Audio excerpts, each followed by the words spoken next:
Halo Sobat Bola, apa kabar? Semoga semua dalam Baik, kondisi sehat ya.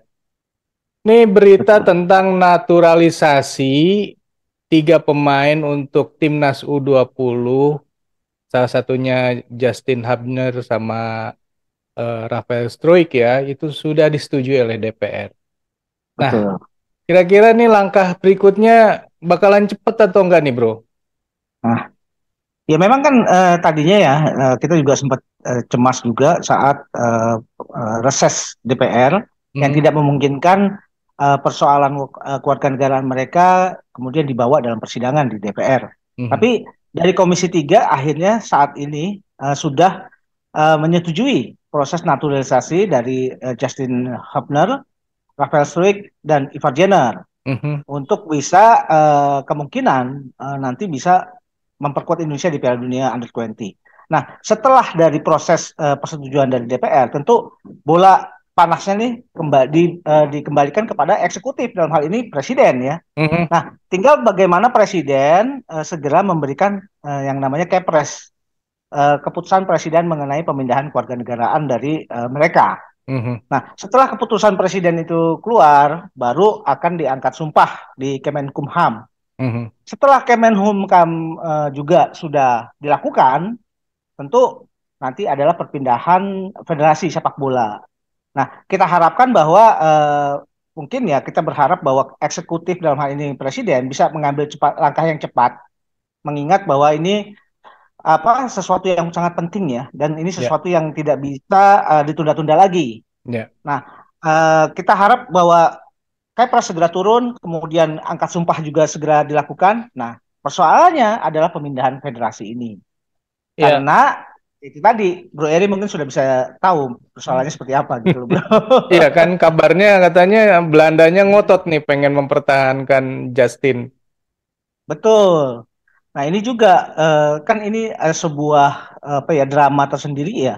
Karena selama ini kita kan sudah melakukan naturalisasi pemain-pemain asal Belanda dan tidak ada satupun yang mendapatkan semacam ini ya retensi dari pihak KNVB dalam hal ini. Mhm. Sepertinya KNVB berusaha menahan Justin Hubner ini karena mereka juga punya planning, punya program jangka panjang. Mereka melihat bahwa potensi Justin Hubner ini begitu kuat dan dia apa ya digadang-gadang sebagai penggantinya Nathan Ake gitu loh. Nathan Ake saat ini pemain Belanda yang bermain di Manchester City.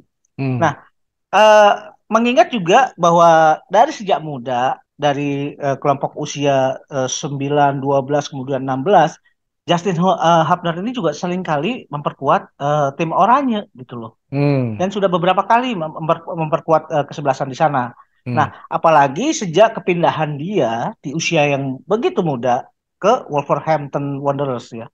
Kita tahu bahwa Liga Inggris adalah liga yang paling glamor, liga yang Hmm. paling berani jor-joran, dan Hmm. liga yang bisa memberikan banyak kemungkinan buat pemain. Hmm. Dari segi exposure, dari segi bisnis, dari segi pendapatan. Makanya Justin Hubner begitu dilihat punya potensi yang begitu kuat, Wolverhampton langsung menarik dia Hmm. untuk masuk ke dalam akademinya. Hmm. Di sana dia juga sudah mulai berlatih dengan Adama Traore, Raul Jimenez, dan pemain-pemain top lagi Hmm. dari Wolverhampton. Dan ini kan memberikan semacam pembelajaran yang paling efektif buat pemain muda ketika mereka bisa belajar banyak dari pemain-pemain seniornya. Dan Hmm. sebentar lagi kan rencananya Belanda akan melakukan pertandingan uji coba ya untuk Hmm. under 20. Di situ Justin Hubner masuk sebagai salah satu yang akan diambil oleh timnas Belanda. Itu Hmm. bro. Ya, tapi kan kalau tidak salah Justin Hmm. sudah menyampaikan kalau dia tetap memilih Indonesia. Ya, betul. Ya ini juga sebuah keanehan juga ya, bukan Mhm. keanehan sih sebetulnya.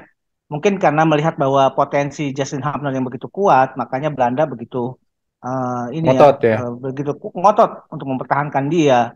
Karena kalau kita melihat ke belakang, kita pernah ada naturalisasi Toni Kusel, kemudian ada Ruben Wardbanaran, ada Sergio Van Dijk, kemudian ada Lili Pali, kemudian ada siapa Mark Locke, itu kan semua tidak mendapatkan ganjalan apapun gitu loh. Mhm, mhm, Mungkin karena melihat itu tadi kualitas yang dan potensi yang besar dari Justin Hubner ini, itu yang membuat Belanda jadi berubah pikiran nih sepertinya, dan dia berusaha untuk menahan gitu loh. Nah, tinggal masalahnya mana mana yang paling lebih cepat nih? Apakah Indonesia cepat? Nah, melihat bahwa ada semacam perlawanan dari KNVB, seharusnya pemerintah segera mengambil langkah yang paling cepat gitu loh. Segera keluarkan Kepres, segera ambil sumpah gitu loh. Nah, justru yang dua pemain yang lain seperti Ivar Jenner dan Rafael Struijk itu tidak mendapatkan halangan apapun mhm. dari KNVB. Nah, tinggal memang ketika ada proses untuk perpindahan federasi, nah ini baru ada drama lain nih saya pikir. Bisa jadi dipersulit nih oleh KNVB gitu loh bro. Iya, ya, ya itu bisa saja dipersulit.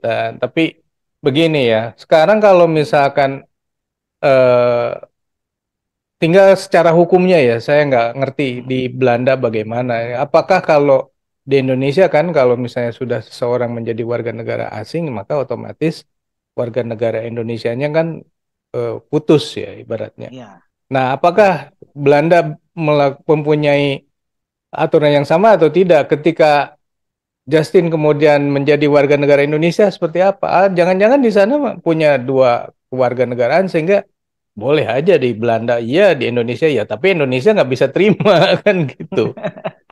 Betul. Memang kan yang paling diutamakan biasanya di negara-negara Eropa, walaupun dia asalnya misalkan dari Argentina, tapi kalau dia sebagai warga negara pemegang paspor, katakanlah, mungkin negara Eropa seperti Italia, tentu yang dilihat adalah paspornya gitu loh, bukan Hmm, dari asal kelahiran dia. Nah, hmm, seperti juga Justin Hubner nanti, saya pikir kalau Justin Hubner sudah resmi jadi warga negara Indonesia, artinya bukti dia menjadi warga negara Indonesia adalah salah satunya kan ada penerbitan KTP, hmm, kemudian paspor gitu hmm. loh. Dan ini yang secara hukum lebih kuat ketimbang apapun saya pikir. Ya, Jadi kalau misalkan yang dikhawatirkan nanti ada dui kewarganegaraan dalam hal ini ya masalah-masalah di hukum di sana, saya juga kurang begitu mengerti ya hmm, mengenai hmm, apa kebijakan di negara-negara Eropa gitu loh. hmm. Ya artinya harus ada satu langkah sebelum itu, sebelum ke transfer federasi itu adalah mencabut dulu kewarganegaraan Justin di Belanda kan gitu. Ya, betul. Hmm. Memang itu saya juga nggak tahu apakah itu masih perlu dilakukan pencabutan kewarganegaraan. Atau tidak Apakah dengan dia sudah menjadi menjadi warga warga negara negara Indonesia sudah otomatis otomatis lepas ya, atau bagaimana kita juga ya, kurang tahu. ya. Cuma memang karena dia selama ini masuk dalam naungan Federasi Sepak Bolanya Belanda, Mhm. ini yang menjadi agak lebih ruwet akhirnya. Ya, Karena ya itu tadi yang saya khawatirkan gitu loh, ya. bro. Oke, tapi yang menarik lain adalah ketika DPR Hmm. memberikan persetujuan, itu ada catatan. Catatannya adalah bahwa pembinaan Ya, pemain muda di Indonesia harus dikembangkan. Nah, ini bagaimana betul. respon dari PSSI, Bro? Ya memang respon dari PSSI juga setuju, katakanlah ya, dengan apa yang disampaikan oleh DPR. Bahkan kalau kita melihat pada roadmap yang dibuat oleh PSSI, itu kan sepertinya sudah sangat terstruktur ya, Mhm, bahwa dari fase ini merujuk pada tahun apa yang akan dilakukan itu yang sudah dibuat oleh PSSI. Sebagai contoh, memang kan saat ini kita lagi berbenah nih, mhm, berbenah sehubungan dengan pertama ya COVID-19. Kemudian kita juga sempat ada persoalan kemanusiaan dengan tragedi Kanjuruhan yang sampai FIFA kemudian turun tangan. Itu di mappingnya PSSI itu dianggap sebagai fase pemulihan. mhm, Fase pemulihan ini dilakukan dari sejak tahun 2023. mhm, Nah, sampai berakhir 2023 dan masuk ke tahun 2024 itu masuk ke dalam fase pengembangan. Fase pengembangan ini berlangsung dari tahun 2024 sampai tahun 2028. Artinya mhm. 4 tahun mereka adalah fase pengembangan. Melangkah selanjutnya dari sejak 2028 sampai 2034 itu adalah fase-fase kita mulai menunjukkan performa. Hmm. Itu yang diharapkan bahwa semua fase ini juga kan rujukannya adalah pembinaan. Hmm. Dan nanti puncaknya adalah di fase keemasan di mana Indonesia punya target menjadi satu negara yang mampu tampil di Piala Dunia. Ya, Yaitu fase keemasan dimulai dari tahun 2034 sampai 2045. ya. Dan kita harapkan dengan roadmap yang begitu terstruktur rapi, artinya harus dibarengi oleh berbagai infrastruktur. Infrastruktur Hmm. bukan cuma bangunan, infrastruktur bisa berupa pembinaan level usia yang berjenjang, kemudian kompetisi yang juga harusnya ini ya bagus gitu loh. Hmm. Dan itu banyak hal yang harus bisa dibenahi oleh PSSI gitu loh. Ya. Ya, tapi walaupun ya misalkan contohlah di Eropa, walaupun mereka pembinaan usia mudanya demikian baik kan tetap aja naturalisasi kan dilakukan juga Ya. karena memang mungkin ada pos-pos atau posisi-posisi di timnasnya mereka yang masih ada bolongnya yang belum bisa Hmm. disupport oleh pemain mereka sendiri. Akhirnya kan kemudian Hmm. naturalisasi. Ya, memang dalam hal ini ya masalah naturalisasi toh bukan sesuatu yang bisa berhenti. Ya. Artinya itu akan bisa berlangsung selama ini masih berjalan ya. Hmm. Dunia masih berjalan, proses naturalisasi masih ada. Hmm. Penyebab proses naturalisasi banyak ya, Bro ya. Hmm. Misalkan pengungsi dari sebuah negara yang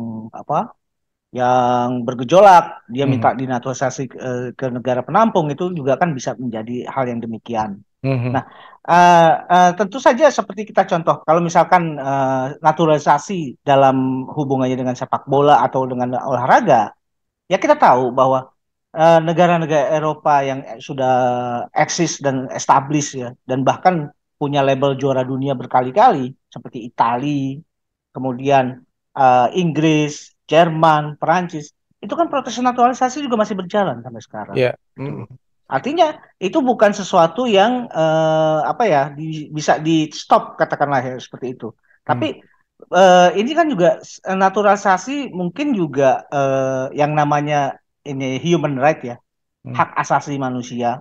Ya. Itu kadang-kadang kita tidak bisa menolak proses naturalisasi karena Ya. alasan-alasan kemanusiaan gitu loh, Ya. Bro. Ya. Ya intinya proses naturalisasi di sepak bola Indonesia juga jangan dianggap sebagai sesuatu yang haram di kemudian hari ya. Tapi Ya, itu adalah betul. bagian untuk melengkapi kualitas Betul. sepak bola Indonesia. Itu seharusnya. Betul, Nah, Bro. nah ini saya kan gini ya, kita ini kan udah sering ya, Mhm. maksudnya udah sering, udah beberapa kali melakukan naturalisasi dan kita juga masih punya pemain-pemain sepak bola yang hasil naturalisasi. Ini kalau misalnya pemain naturalisasi ini ditumplekkan semua ke jadi pemain timnas Indonesia. Keren nggak sih coba? Kan ada Jadi gini, Spaso, ada eh, Lipali, eh, ada Maklok, ada siapa lagi gitu kan? ya, jadi saya pikir gini, kalau kita melihat pada proses, proses kan memang disebut sebagai naturalisasi. Mhm. Tapi setelah proses naturalisasi ini selesai, dia dianggap sebagai warga negara. Ya. Artinya, dia punya hak dan kewajiban yang sama dengan warga negara Indonesia lain. Mhm. Katakanlah yang asli gitu, yang Ya. origin. Ya. Nah, seperti itu. Nah, kalau misalkan kemudian dia bisa bermain di Liga Indonesia dan dia bisa menunjukkan performa yang baik, Mhm. kalau misalkan pelatihnya juga kemudian memanggil mereka, Mhm. dia tidak lagi dianggap sebagai pemain naturalisasi, dia dianggap sebagai warga negara Indonesia. Dan hal itu ya hal yang biasa sebetulnya gitu Ya. loh. Seperti contoh apa yang dilakukan oleh Malaysia. Mhm. Malaysia waktu AFF kemarin itu yang dipanggil juga banyak sekali pemain naturalisasi. Mhm. Walaupun menurut mereka pemain keturunan, itu kan Ya. sama aja sebetulnya kan. Ya. Nah, dari 20 sekian pemain, 21, 23 pemain yang dipanggil ke timnas Malaysia waktu itu 9 orang gitu loh. Hmm. Dan dari 9 hampir 8 itu menjadi pemain-pemain yang reguler turun. Apakah ada semacam retensi dari mereka? Kan tidak Mhm. juga. Ya. Nah, mengingat yaitu tadi, kalau mereka sudah jadi warga negara, artinya dia sudah bukan dianggap sebagai pemain naturalisasi, Ya. tapi dianggap sebagai pemain Indonesia dan warga negara Indonesia yang punya hak dan kewajiban yang sama. Itu, Oke. Bro. Nah, balik ke timnas U20 nih yang lagi bersiap Mm-mm. untuk ke Piala Dunia nih ya. Kalau betul, misalnya nanti eh, yang tiga ini bergabung nih di timnas nih kan, ini betul. kan rata-rata pemain belakang mulai terancam nih ya. Terancam nggak sih atau gimana sih? Jadi gini, saya melihat untuk yang tiga ini ya di Mhm, Under 20, memang sepertinya tiga pemain ini menempati pos-pos yang berbeda. mhm, Kayak Justin Hubner memang lebih banyak bermain di belakang. Dia mhm, sebagai poros tengah di lapisan belakang pemain tim kita ya, mhm, katakanlah seperti itu. Kemudian Ivar Jenner juga bisa bermain sebagai pemain gelandang. Dia bisa bermain sebagai gelandang bertahan maupun gelandang menyerang. mhm, Sedangkan Rafael Struijk itu bisa diposisikan sebagai second striker gitu loh. mhm, Jadi komposisinya sebetulnya pas nih untuk masing-masing menempati posisi-posisi yang ada dalam skema permainan gitu loh, bro. mhm. Jadi ini untuk menambal di setiap lini ya kurang lebih seperti itu. Sepertinya rancangannya STY seperti itu, bro. Ya, Jadi dia sudah melihat bahwa di semua lini Indonesia kan masih punya banyak kekurangan dan itu ya. yang harus ditambal satu persatu gitu loh, bro. Nah, ini kebayang kalau misalnya tiga pemain ini dinaikin ke senior semua nih. Di senior Iya, ada juga pemain hasil naturalisasi seperti Dodi betul. Ahmad dan Elkan Bagot. Ini, wah, ini bakalan banyak, ya. Bakalan seru sih sebenarnya. Ada komentar, Bro? Betul. Ya, gini, kan saya sampaikan tadi ya bahwa selama dia bisa menunjukkan performa dan selama proses naturalisasinya sudah selesai, dia kan dianggap sebagai pemain Indonesia. Hmm, Tidak hmm, lagi ada embel-embel naturalisasi ya. hmm, Nah, selama dia bisa menunjukkan performa, sangat mungkin bahwa nanti katakanlah ya pada satu ketika bahwa justru pemain-pemain inilah yang kemudian menjadi wakil kita di timnas untuk timnas senior. Di hmm. situ nanti bergabung ya ada Elkan Bagot, ada Sen Patinama, Sandy Walsh, ada Jordi Amat. Di situ juga ditambah Rafael Struijk, ada Ivar Jenner, ada Justin Hubner. Jadi rame gitu loh. Iya. Tambah yang udah lama, Maklok, Iya, Lipali, Spaso, tambah itu Mark pemain Klok, Lili Pali. naturalisasi semua. Gila deh ini akan seru sih kalau menurut saya. Cuman yang Hmm, memang harus jadi perhatian adalah bahwa pemain asli Indonesia ini harus banyak belajar dari mereka. Jangan kemudian betul. hanya iri gitu ya atau misalnya merasa tersingkir tapi justru harus belajar, harus mengambil ilmu dari mereka supaya mereka orang Indonesia asli ini bisa sejajar dengan mereka gitu kan harusnya. Harusnya sih seperti itu ya. Mm-mm. Dan kalau saya lihat pada pola apa kata-kata seleksi yang dilakukan STY, sepertinya STY tidak melihat dari mana mereka berasal ya. Sebagai contoh ya Spaso gitu ya. Mm. Spaso juga kan baru belakangan ini juga dipanggil. Mm. Tahu nggak tahu lah yang sekarang ini tim senior kayaknya Spaso tidak dipanggil. Mm. Jadi yang menjadi rujukannya STY adalah performanya dia Mm. di lapangan.